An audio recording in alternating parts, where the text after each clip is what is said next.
వచ్చేసిన ఈరోజు biryani Chittoor biryani. Good morning Chittoor. Chittoor నుంచి బిర్యానీ చేస్తున్నా చూడండి. తమిళనాడు బిర్యానీ, ఇది ఆంబూర్ బిర్యానీ అంటారు. ఇది కలర్ చూస్తే ఈ రంగులో ఉంటుంది. ఇది దీన్ని ఆంబూర్ అంటారు.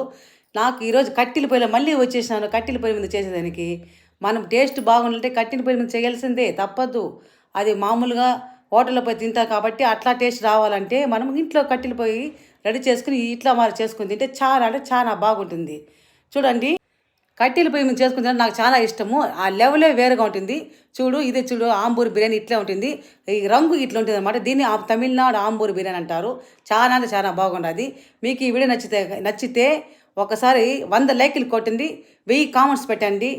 100 లైకులు కొట్టండి, 1000 కామెంట్స్ అనేది పెట్టండి. మీకు ఇది ఎట్లా చేయాలని చెప్పమని చెప్తే నేను చేసి చూపిస్తాను. ఫుల్ వీడియో చేసి చూపిస్తాను. చికెన్ పకోడా చేసినాను, చికెన్ కబాబు చేసినాను కట్టెల పొయ్యి మీద. చాలా అంటే చాలా బాగుంటుంది. మా వీడియో చూసిన లైక్ చేయండి, షేర్ చేయండి, సబ్స్క్రైబ్ చేసుకోండి ప్లీజ్. అందరూ చూస్తారు కానీ లైక్లే కొట్టడం లేదు ఎందుకు? మీ ఆస్తులు ఇవ్వద్దని లైక్ కొట్టండి.